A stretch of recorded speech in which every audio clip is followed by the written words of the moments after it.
of trips, and the camera on those trips is an important component to what I do. I like seeing. I like exposing the shutters. For every good picture, probably I take 50 that aren't so good. But it's cheap, you know, that was expensive.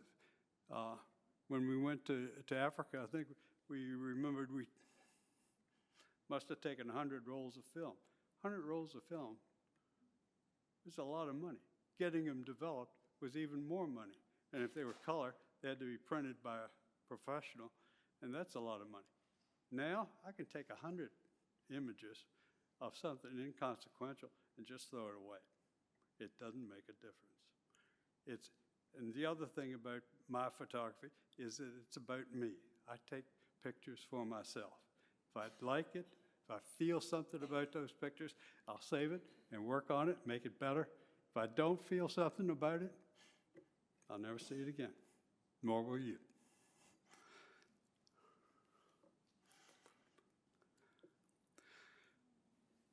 The iPhone is a great little camera. For an old person such as I, it has enabled me to take more pictures in more different places than I ever thought possible, and come out with good quality images. It is small and it's easy to take around. It is much more convenient than my old DSLR, which is heavy. It's a great camera, but it is heavy and cumbersome, and I get tired quicker as I get older and older. But the camera, while it is nice, is not the end point of this topic. Photography is it is tool dependent. It is, you need a camera of some means, shape, or form, and there are several that are not traditional. But it is the person behind the frame that creates the image. It is me, and it is you that creates it. The typewriter didn't write For Whom the Bells Toll. Ernest Hemingway did. And all of us here, some of us are painters, and that's a very active group of people here, but it's human endeavor, as is music. And Harold, who is not here today, I have to criticize him for that, is an expert guitarist, he tells me, but I've yet to hear it. The process of photography. We have the basic settings. When I originally talked about this, and when I gave a previous talk, I spent a fair amount of time upon the system settings for a camera. It is very important, and I suggest you look into that. I will give a reference for you, and that is the first one. That is the Apple Owner's Manual. You should read that. It'll put you to sleep in no time fast. It is dull, but it is complete. It is well organized, and it tells you how to set up your camera so that it can be used the way you want it to be used, not the way that Apple wants you to use it. And I refer to Apple. I meant Android, too. We'll be talking about composition today. Then there's the acquisition of the image and post-processing, which is the area that I enjoy the most. I'm going to be talking about some rules, and I'll use the word rules, and I don't mean rules. What I would like to say is guidelines. We all know what the rule of thirds is. You put the subject of the image in one of the intersections of the grids,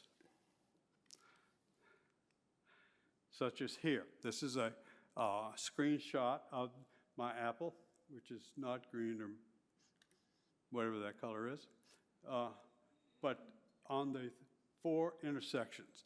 Now, this is called a rule, and I'll refer to it as a rule, but I use it as a starting point. It is where I put the subject first, but I will move it around according to my needs and my preferences. That center line, that horizontal line, the sort of yellowish green, is very important to me because I have found out the hard way that I tilt my head to the left, so my pictures come out a little crooked. Easy to correct with the cropping tool. However, if I get it straight and I get the horizon straight to start with, it's a whole lot better. And this allows me to do that. Every photo, I use that. This comes up in every photo that I take. Another guideline is leading lines, which I think are great. I love them. I remember, Sonia, you had a picture, I believe, of an olive orchard. And the leading lines for that orchard were just great. But the leading line can be almost anything. In this picture, it is a walkway in Casablanca that leads our eye. And that's what we're leading, not the subject of the picture, but the viewer, my eyes, into the picture. And that's what I wanted, is to that dark area that's full of mystery.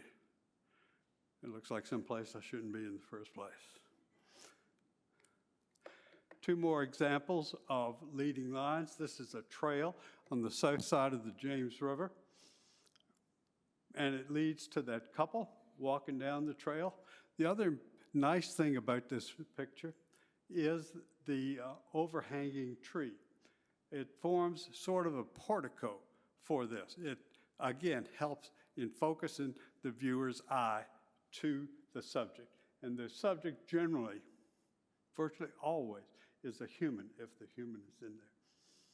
On the right are grapevines in southern France, and the vines themselves, as well as the space in between, leads the viewer's eyes to the back, to the trees, and then to the farmhouse and the mountains to the right, which are probably the Southern Alps.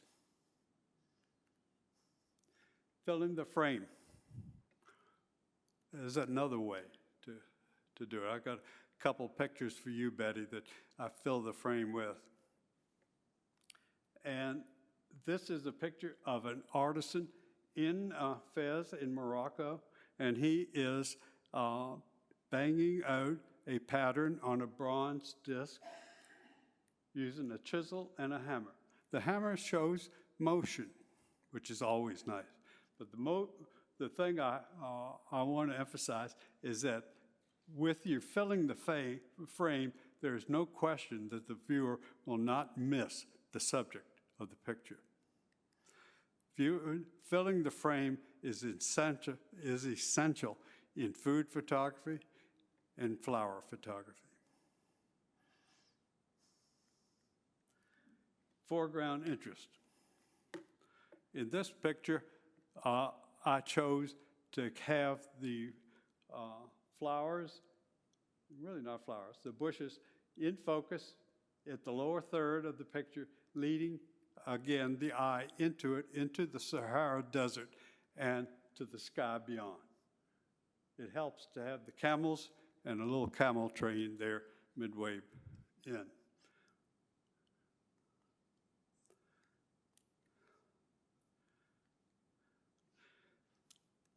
This is another example of, hold on a minute, did I skip it? Negative space, yeah. Negative space. I remember a story one time of a teacher holding up a poster board, a white poster board, in front of her class. It might have been in one of our classes, Stuart.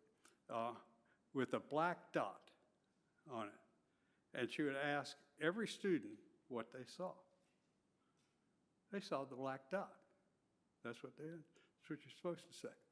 They missed 98% of what they saw. And that's what we do. And that's why negative space is so prominent. You see the thing that stands out. In this case, it's the door. Now, I could remove some of these things to make the negative space more prominent. But I think even in this picture, despite its flaws, you see the point that the isolation created by the background brings out the subject. And it doesn't have to be completely blank. This guy is sitting on the side of the Rhone River with a blank space, the sidewalk, and the river on either side, so he stands out. But as usual, humans do stand out in photographs. This is the other side of that same walkway, or further down, and it shows a ring. That's where I think most of our sight would go to right away, is that ring. The lines leading down into the distance will be secondary in this aspect. But that ring is prominent because of the relative absence of a crowded background. This is a more traditional view. It's a fishing boat on the Atlantic Ocean, somewhat pixelated, which I wanted. But it shows, first of all, the rule of thirds. In the upper third, the interest is, again, there are humans in that boat fishing, and they're cleaning, and that's why the birds are there, because the birds like the remnants of the cleaning process.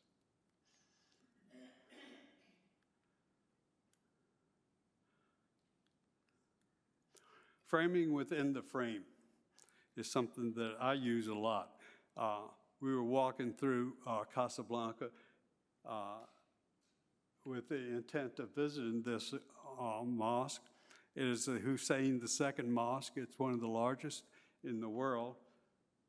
But I used the portico of the entranceway to frame the minaret of the mosque. And I think that, again, it attracts the attention of the viewer. Finally, in symmetry and patterns.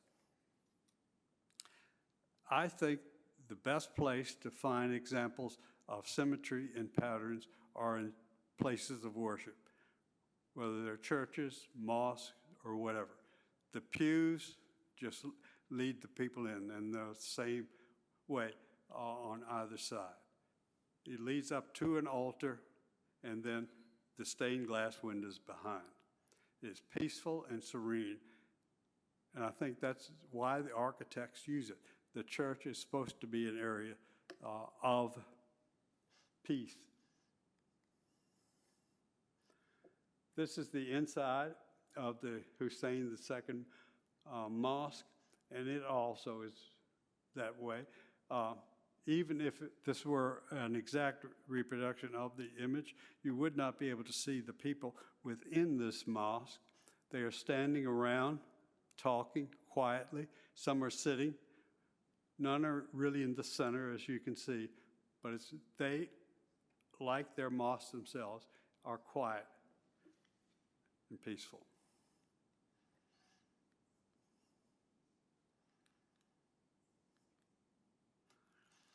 The golden rule, again, rules. This is supposed to be fun. Rules aren't fun. So let's call it a guideline. The important thing is composition happens before you press the button. You think about it, you walk around it, you study it. What do you want the final image to look like? That's what I ask myself. What do you want at the end? Henri Cartier-Bresson is a Frenchman, obviously, with a name like that, or either Belgian. To me, he was a great photographer. This is one of his more famous images of a guy jumping off what appears to be a collapsed ladder to escape the wettest part of a pool. And it would appear that Henri was there right at the right moment to catch what he wanted. Not so. He studied this area for 2 days prior to taking this image. He knew what he wanted. He wanted the shadow. So it had to be at a certain time of the day to get the shadow where he wanted it, right below the jumper. He took it through a hole in the fence. He called it an example of the decisive moment. Decisive means that is when the picture is most effective. It doesn't mean that it's luck and that you come onto it. He took it when it was most effective.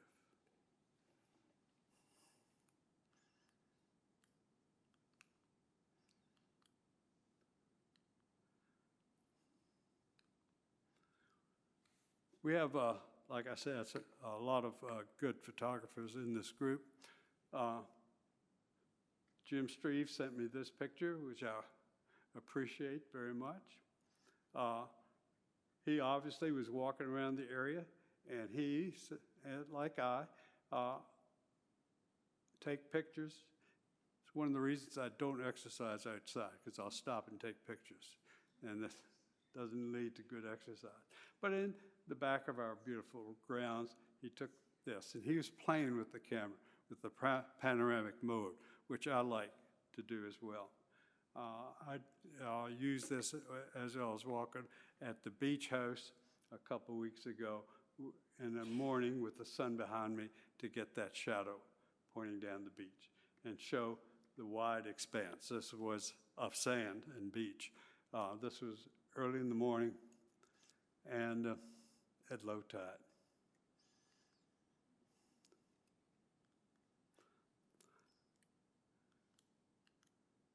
Photographs are not shot or taken. They are created. They're created by a human. That's the point that I want to get back to and emphasize, by a human. All of the images that I like, even most of the ones I don't like, I at least quickly review them in terms of light. I like this picture because the light is coming from the right. The child is backlit, which usually I don't like. But this case, it doesn't make any difference. But it does give me a nice shadow there and back. The weather's wonderful. It's bright, sunny, good temperature, motion.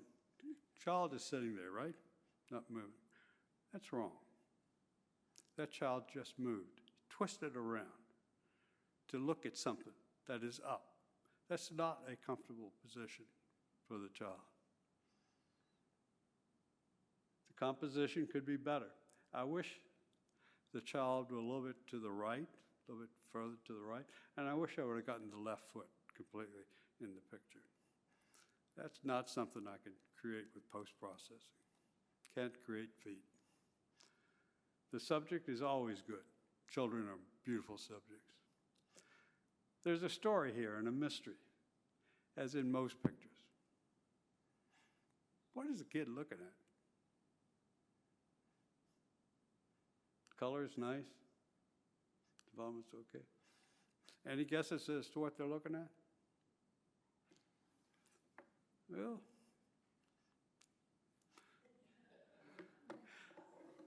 this guy is playing with a little 6-piece band or 7-piece, I forget, with a grater and a sieve on top of his head to the music that's going in the back of him. It could be the kid's father, for all I know, but that's what the kid is looking at.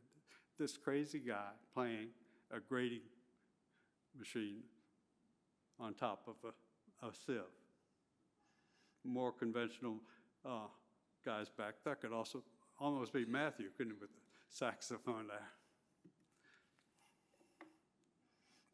Matthew is my grandson.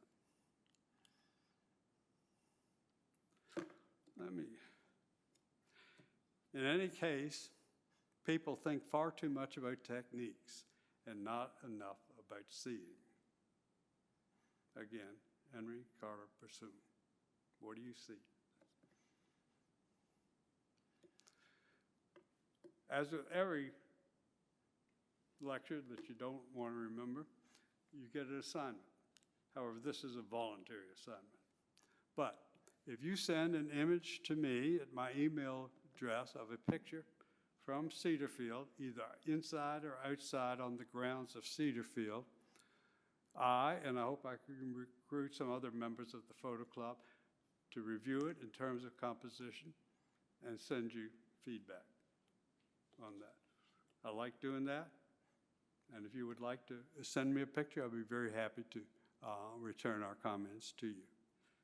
This is voluntary, and on the assignment sheet, on the handout, is my email as well as here. Is there any questions? Nope. You want to know why things don't work? Yeah. Can you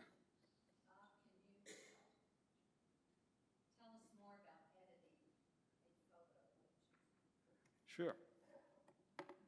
And one of the references I have in there is a guy named Dan Burkholder. Now, Dan talks a lot about post-processing of images, either using the phone or other software products like Snapseed, which is free. It's a Google product, and it is free. And that is, his post-processing emphasizes the tools that are free or very inexpensive, and he shows what they can do. I use Lightroom and Photoshop virtually exclusively. They're expensive. Donna doesn't appreciate me spending that much money. But I do enjoy it, and I like it. Post-processing. But you can edit through your phone, too. The phone has a very adequate editing function. And so with practice, you can do it. The directions are very good, and it's fun. And you don't have to destroy your image. Just duplicate it ahead of time and work on the duplicate. Yes, sir, Harold. Have you played with AI for image processing at all? That's built into my phone. I do not have a choice of that because Photoshop and Lightroom have already incorporated artificial intelligence into it. And for instance, in that picture of the door, when I could remove all of the surrounding everything, I mean everything, it uses artificial intelligence to mimic or to recreate the surrounding objects to replace the object that I'm trying to remove. It's brighter than I am. Yes, sir. Do you generally keep your phone on auto in terms of shutter speed and f-stop while you juggle and play with the depth of field? Depends. If, for instance, if I'm in a church, as you remember that church scene that I saw, those stained glass windows were very bright. And they're too bright for Photoshop to correct them. But what I can do in the iPhone is just tap that area, and it will expose that so it's a normal image and focus. It'll make that the area of focus, the screen. So what that means is that the stained glass will come out virtually perfectly exposed, while everything else will be dark. But within the Apple functions, within the Apple post-processing, there's a function called, exposure will knock it down. There's shadow. The shadow, you just increase the shadow lighter, and it brings out the rest of it without touching the stained glass. So yeah, I use that a lot.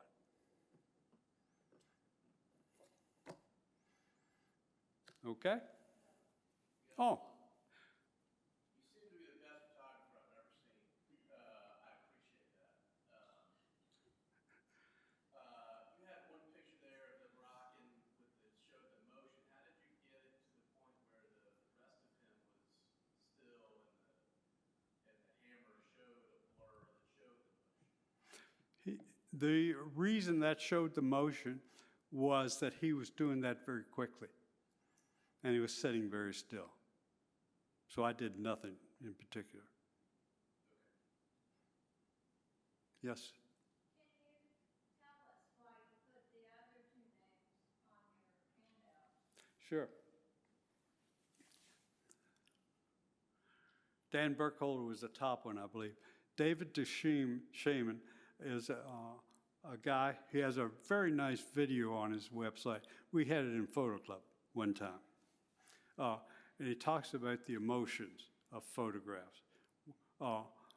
And that is a nice thing. It's about 45 minutes, so obviously every website sells things, but this is a nice one because you get something free. That is this video, and it's very nice.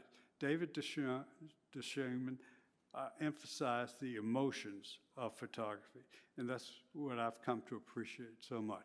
Well, I've tried to use feel when I evaluate pictures, and I get it from him. He's a Canadian, lives in British Columbia, and likes wildlife. So a lot of his pictures are wildlife, a lot of Africa pictures, and that's what turns him on. The last one is Leanne White, who I've taken a couple courses with, online courses. I just finished one, and the title of that was basically photographing locally. Locally means Cedarfield. Very good. But also Richmond. Richmond's a great place to take pictures. We'll be going to Maymount next week. And that's a beautiful place to take pictures. But that's what she was saying, how to look for things in your locale. You don't have to go to Morocco or France to take good photographs. You can do it around here. You can do it in Richmond. She has a set of slides, and I'll be happy to share some of those with anybody who wants them. She doesn't care. So this is just that they'll be erased in 30 days.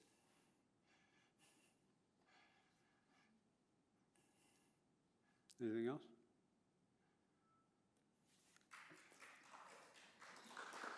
Thank you. Boy, it didn't take very long at all, did it? Thank you very much, Bob. Thanks a lot. I just want to mention the next VaCCRA program will be in September, and will be on cryptocurrency. September 18th, I think is the date. So thanks again, Bob. You were wonderful.